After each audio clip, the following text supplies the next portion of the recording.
Hi guys, I'm sorry. I'm following a French accent speaker to another French accent speaker. You're gonna, so I'm sorry about that. It's a bit different French accent since I'm French Canadian actually. So yeah, so the hardcore play, the new era of mobile question mark. So that's the subject that I'd like to talk about. So first. As Flurry, we are a bit like the App Annie guys. We're data geeks. And there's a lot of discussion right now about, in the mobile gaming industry, people doing a lot of very hardcore acquisition of users. And there's people who think that, it's going to be possible on the mobile market to actually buy the market, to close it. And that some publishers would be trying to do that strategy. So I'd like to take a perspective on the mobile market. I've been in the mobile market since 2000. The growth has always been very, very promising. And the reality of the numbers is that there's a global population of 7 billion, you know that. Out of that population, there's 6 billion mobile subscription today. And then there's 2.3 billion internet users. So people consume data every day. And there is 550 million smartphones today in the market. So what that means is that in terms of growth for the mobile market, it's pretty much still, there's a lot of road ahead.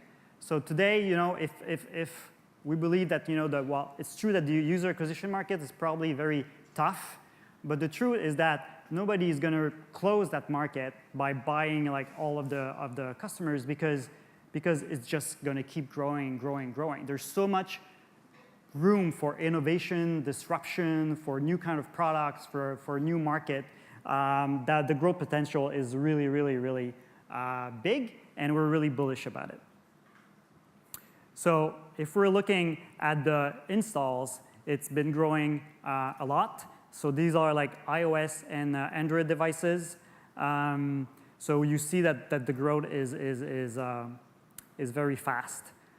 It's fun to compare adoptions of very, very key technologies in the past 10 years and 15 years.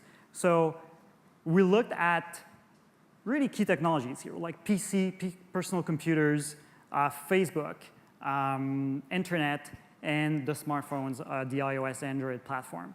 And we looked 5 years after these technologies were launched, what was the rate of adoption worldwide of these technologies? So the PC, after 5 years, it was 1%. 1% of worldwide population had access to a PC. Facebook, 3%. And there's a lot of talk of how Facebook was fast in terms of adoption, but that's where it stands 5 years after it was launched. The internet, 4%. And iOS, Android, it's 8%. So again, the rate of adoption of these technologies, of that platform is really outstanding. So another stat that we like to look at is the consumption of PC web browsing compared to mobile app consumption. And so since June 2010, so this is the average time spent, I believe this is per week. I'm not sure I recall exactly. This is the mobile, so the browsing, and this is the mobile app consumption. So we're really, really seeing, probably that you were all very aware of that the mobile platform is quickly replacing the PC as a consumption of free time of people. So we also looked at compare different categories in terms of consumption. So games, between in the last year, about 24 minutes, so about roughly 1/3 of the time spent on games. Social networking, so the Facebook, the Pinterest, the Twitter. There's a lot of social networking out there, and it's really interesting to see the growth of these applications in terms of mobile consumption, and it even seems that it's started to eat a bit on the mobile gaming. And then news, entertainment, and other apps. So still, mobile gaming has a very, very big share of the time people spend on their mobile phones, on their tablet. But we have to look as game makers that social networking is taking a lot of room. And slowly going more specific about the gaming market. So, these stats are a bit, I always thought I was a bit beating on the dead horse here, like the traditional handheld platforms. So we saw quickly the trend going from 70% in 2009 of the portable gaming market being on handheld devices, the PSP, the Nintendo DS, the 3DS, these platforms. And quickly, it's really fantastic how the iOS and Android platform have been taking that market. But from there, that's a stat that we saw a lot.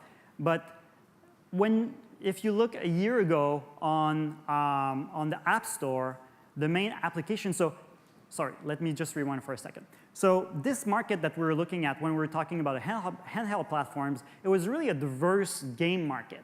So you had casual games, you had RPG games, you had very, very great diversity of type of games. Whereas if you look on the App Store a year ago and you look at the summer of 2011, so I took like the time machine and went back and looking at the game that was like taking the interest of the people. So of course you had Angry Birds, Smurf, Top Girl, Poker, Zombie Farm. So a lot of zombie game, a lot of tap game, a lot of all sorts of games that are very, very casual, very, very mass market. But then, if you fast forward now, so today, if you look at the top games, and this is iPhone-only App Store, Rage of Behemoth, CSR Racing, Kingdom of Camelot, Minecraft, and Batman. So, wow, did something change here? And, creating this slide, I sort of asked myself, okay, what's a hardcore gamer? What's a casual gamer? So who thinks here that like Dragonvale is a hardcore game? Is there anyone? No one. Great. Awesome. So I think. So I've been a casual game maker for a long time, and for me, the definition of casual game has always been, is that game going to be attractive to my mom? It was like, is that game extensive? Is it cover large enough of a market to be called casual? Of course, the more traditional definition of a hardcore game versus a casual game is, is it easy to play? Is it, a non-hardcore game, basically? So as you saw, I kept the more strict definition. So when I talk about a hardcore game here, we're talking about a traditional, male audience, a brand that's going to be attractive to a male audience of 13 to 34, let's say. And I think that all of these games fit. So what I did is that I looked, I compared July 2011 to 12. I looked at the top 10 games, and following that definition of casual versus hardcore. So hardcore is really like a brand that's targeted at more of a male audience. 13 for 34. So 20% of the game, the top 10 grossing game, so we're not talking here about download, but we're really talking about the games that are making the most money, were hardcore games. 80% were casual games. So today, as of today, like 6 games are hardcore games and 4 games are casual games. So I thought, this is, there's life cycle of product, there's launches, this doesn't mean much. But still, it sort of attracted my attention. So then let's look at the top 25 games, top grossing. In 2011, 16% of games were hardcore games. 84% were casual games. And wow, out of the top 25 games today, 44% are hardcore games. So that's really, really interesting. I think that's a big data point here. And here's like, it's not growth percentage, it's really like 40 points growth, 38 point growth. So keep going, top 50. Same percentage, 60% were hardcore games in 2011, 30% as of today. And then if you look at the top 100, and I stopped there, the top 100, you have 28% of hardcore games and 23% today. So I think that this is really, really interesting data. It was interesting for me. I hope it's interesting for you. Because what we're seeing here is that, there's not more hardcore games. So there's actually, out of the top 100, there's, similar or a bit less hardcore games than what they used to have a year ago. So really, there's two hypotheses here. Either, and since we're looking again at top grossing games, so if there are more hardcore games at the top, why is that? So one hypothesis is that, wow, hardcore games got a lot more better, or got better in the last year, and the casual games got less interesting, which I don't think it's really the case. And the other hypothesis is that, well, maybe the hardcore gamers, as they moved away from the handheld platforms and maybe even move away from spending time on a TV and spending time playing on a console game, they move towards the mobile platform. But, and I can talk from my experience, the free-to-play experience was not something that they were very, very ready to adopt. So my hypothesis is that in that transition, it took some time. But now, the hardcore gamers, the core gamers, are really, really ready to get their wallet out and start to pay. I think that they're getting used to that. And so that's my hypothesis to explain that, to see that these hardcore games now are climbing in the top grossing. So, at Flurry, we have some data. So I sort of look to data that could support that hypothesis. And so I look at the demographic mix, and I compare, like, for the top 10 games, what it was. And so for the top 10 games, it was 61% male and 61% male, 39% female. Today, it's 70-30. But more interesting, I think, is that in terms of demographics, in terms of age, you see that really category where you really have like the core gamers, the 18-25 or 24, is really that segment that has grown in terms of percentage time for these top 10 grossing games. So it's only 4%. I mean, so it's not huge increase, but I think that it would support the hypothesis that I just made.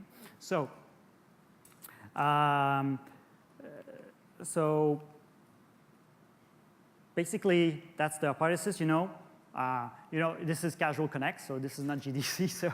So it's a message that I think that core gamers are going to be are a market today that we can really start building games and expecting some return on it. And some of the concluding thought I have is that they're spending. It doesn't mean that we shouldn't be making casual games. Of course not. I mean, casual game is a great market. It's going to keep spending at a pace that's probably going to be bigger than a hardcore market because of the growth of just the mobile install base. But I think we're going to see more and more that on the free download, it's still going to be dominated by very casual games. But then my prediction is that a year from now, in 2013, if we look in July, probably that the top 10 grossing games, I'm pretty sure are going to be hardcore games. I mean, and there's always, some more casual games that are going to make it to the top, even in terms of top grossings. But I think that we're going to see that trend moving up. So there's only growth ahead. And so a little plug. So we're really Flurry. We're really happy. We have partnered with Activision to create a publishing program, and we're really bullish about this market. So that's why we created a partnership.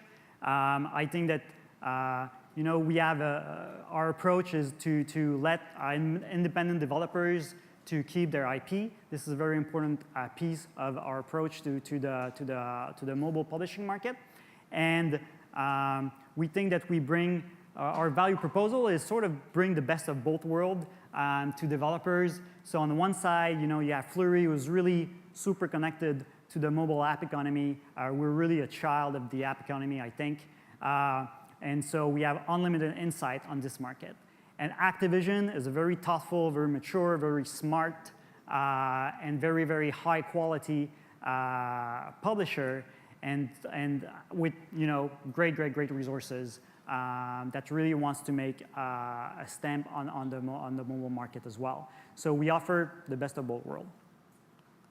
Oh, I forgot to press the button. And so if you have games that you're interested to present us, don't hesitate, activisionmobilepublishing.com, and we'll be happy to look at it. That's it. Thank you, Patrick. We have time for a few questions, but I'd like to ask my question first. Could you give us an idea of the breakdown? I'll start. I should imagine between the iPad and the iPhone, there's a big difference between what is a core game and a sort of casual game. Can you sort of break down those figures?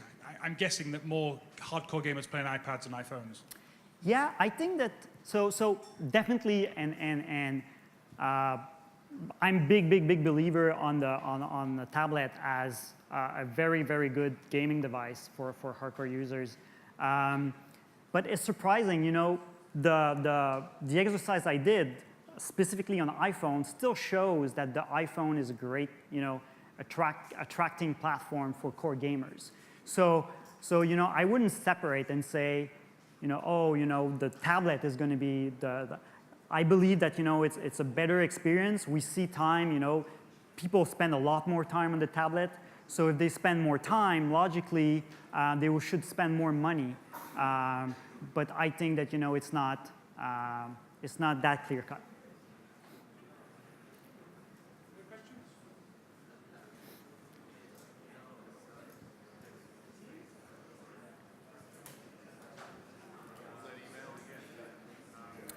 ActivisionMobilePublishing.com. Actually, it's a website, and there's a submission form. And my email is patrick@flurry.com. Hi, Patrick. Yes. First off, thank you for the great work you're doing at Flurry. I was wondering, in terms of your theory on the hardcore gaming, you didn't really touch on the difference in price point between casual games and hardcore games. How much does that contribute to it, do you think? So you mean the fact that the games are in top grossing?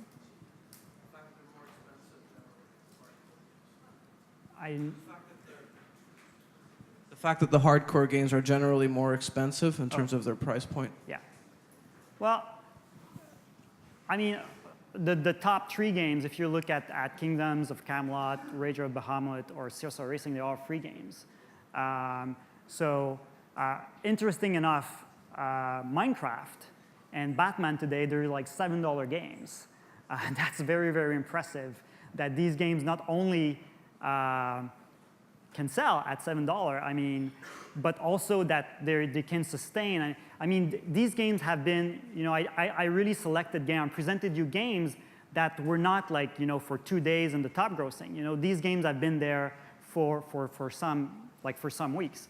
So it really means that there's a great audience there. So I think that, as much as I believe in the free-to-play market, I think that it's really possible today to, put a stake in the ground and say, well, to get this game, you have to pay $6. And so you get some, just by doing that, you get some really qualified people. So the people who actually want to try your game and pay for it, the likelihood that they're going to keep spending in the game is actually pretty high. And that's really something that's very interesting thing to do. And I saw a game recently. I won't tell you which one it is, but there's one microtransaction in it, one in-app transaction. I cannot call it a microtransaction because it was $99.99. So it was $100, the unique transaction. And the game was not too bad in top grossing. So that's pretty amazing. Other questions? Thank you. Short break will be starting in at 3 o'clock.